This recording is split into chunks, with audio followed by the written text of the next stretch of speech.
अस्सलाम वालेकुम दोस्तों, ਤੁਹਾਡਾ ਆਪਣਾ ਖਾਲਿਕ ਚਿਸ਼ਤੀ ਹਾਜ਼ਰ ਹੈ ਔਰ ਆਪਣਾ ਅੱਜ ਸਵੇਰ ਦਾ ਮੰਜ਼ਰ ਤੁਸੀਂ ਦੇਖੋ, ਪਰਿੰਦਿਆਂ ਦੀ ਆਪਣਾ ਗੂੰਜ, ਪਰਿੰਦਾਂ ਦੇ ਬੋਲਣਾ, ਅੱਲਾਹ ਤਾਲਾ ਦੀ ਹਮਦੋ ਸਨਾ ਦੇ ਵਿੱਚ ਮੁਖਤਲਿਫ ਪਰਿੰਦੇ ਜਿਹੜੇ ਨੇ ਮੁਖਤਲਿਫ ਆਵਾਜ਼ਾਂ ਵਿੱਚ ਅੱਲਾਹ ਤਾਲਾ ਦੀ ਜ਼ਾਤ ਹਮਦੋ ਸਨਾ ਕਰ ਰਹੀ ਹੈ। ਅੱਲਾਹ ਤਾਲਾ ਦੀ ਜ਼ਾਤ ਦੀ ਹਮਦੋ ਸਨਾ ਕਰ ਰਹੀ ਹੈ। ਪਰਿੰਦੇ ਮੁਖਤਲਿਫ ਜਿਹੜੇ ਨੇ ਆਪਣੀ ਆਪਣੀ ਆਵਾਜ਼ ਵਿੱਚ ਅੱਲਾਹ ਤਾਲਾ ਦੀ ਜ਼ਾਤ ਦੀ ਹਮਦੋ ਸਨਾ ਕਰ ਰਹੇ ਨੇ।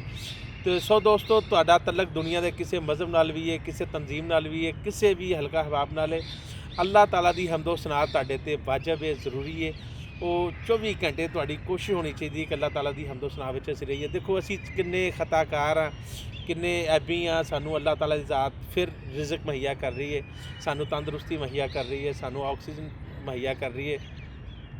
ਤੇ ਸਾਡਾ ਇਹ ਫਰਜ਼ ਬਣਦਾ ਹੈ ਦੋਸਤੋ ਕਿ ਅਸੀਂ ਆਪਣੇ ਅੱਲਾਹ ਨਾਲ ਜੁੜੇ ਰਹੀਏ ਔਰ ਆਪਣੇ ਅੱਲਾਹ ਦੀ ਹਮਦੋ ਸਨਾ ਕਰਦੇ ਰਹੀਏ। ਤੇ ਅੱਲਾਹ ਤਾਲਾ ਦੀ ਜ਼ਾਤ ਜਿਹੜੀ ਉਹ 70 ਮਾਵਾਂ ਤੋਂ ਵੱਧ ਇਨਸਾਨ ਨਾਲ ਪਿਆਰ ਕਰਦੀ ਹੈ। ਦੇਖੋ ਨਾ ਕਿੰਨਾ ਖੂਬਸੂਰਤ, ਯਾਨੀ ਕਿ ਇਨਸਾਨ ਚਾਹੇ ਵੀ ਜਿੰਨਾ ਮਰਜ਼ੀ ਪੈਸਾ ਲਾ ਕੇ ਤਾਂ ਕੁਛ ਨਹੀਂ ਕਰ ਸਕਦਾ। ਤੇ ਅੱਲਾਹ ਤਾਲਾ ਦੀ ਕੁਦਰਤ ਦੇਖੋ, ਯਾਨੀ ਕਿ ਸੈਕਿੰਡਾਂ ਦੇ ਵਿੱਚ ਹਵਾ ਜਿੰਨੀ ਮਰਜ਼ੀ ਠੰਡੀ ਕਰ ਦੇਵੇ, ਜਿੰਨੀ ਮਰਜ਼ੀ ਗਰਮ ਕਰ ਦੇ, ਪਾਣੀ ਜਿਸ ਟਾਈਮ ਚਾਹੇ ਜਿੱਥੋਂ ਚਾਹੇ ਉਹ ਬਰਸਾ ਸਕਦਾ ਹੈ।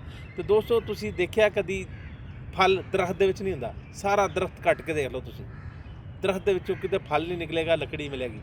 ਤਾਂ ਸੋ ਅੱਲਾਹ ਤਾਲਾ ਦੀ ਜ਼ਾਤ ਉਸ ਦਰਖਤ ਦੇ ਵਿੱਚੋਂ ਫਲ ਪੈਦਾ ਕਰਦੀ ਹੈ। ਜ਼ਮੀਨ ਸਾਰੀ ਤੁਸੀਂ ਫਾੜ ਚੀਰ ਕਰਕੇ ਦੇਖ ਲਓ, ਕਿਤੋਂ ਵੀ ਤੁਹਾਨੂੰ ਅਨਾਜ ਨਹੀਂ ਮਿਲੇਗਾ ਤੇ ਮਿੱਟੀ ਮਿਲੇਗੀ।